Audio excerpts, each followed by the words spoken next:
So at the end of the last video, I mentioned conflict, which in psychology, we have some pretty specific characteristics to define conflict.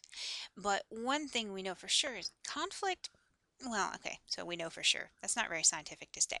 But one thing we could hypothesize is that a conflict is going to generate some emotions.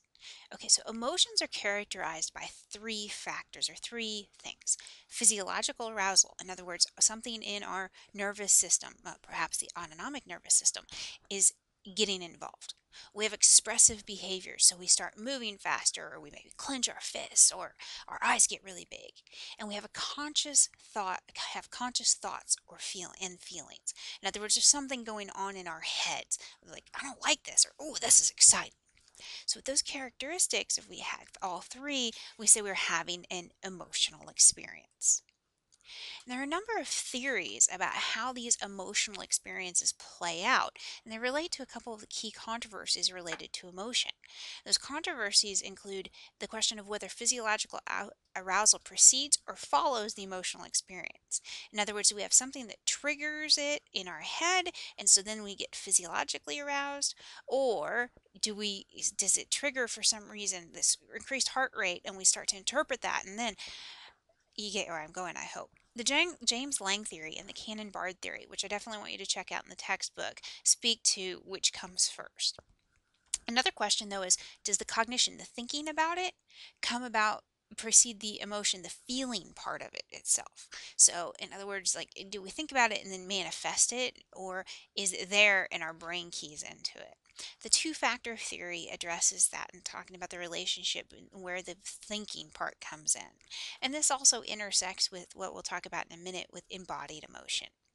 In terms of emotion in the movies, I didn't relate this a lot to Over the Hedge since I thought that might be a stretch with the animated characters that are primarily non-human.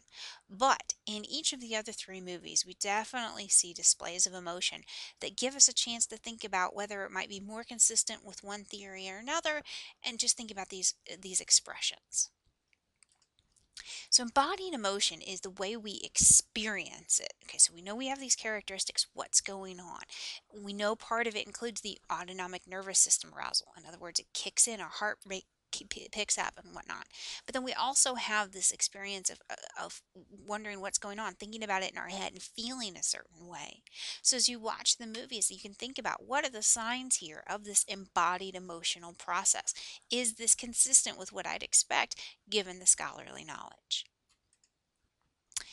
Our experience of the emotions is what we talk about when we think about that unique combination of arousal, behaviors, thoughts, and feelings that we call an emotion. We call it fear or anger or happiness.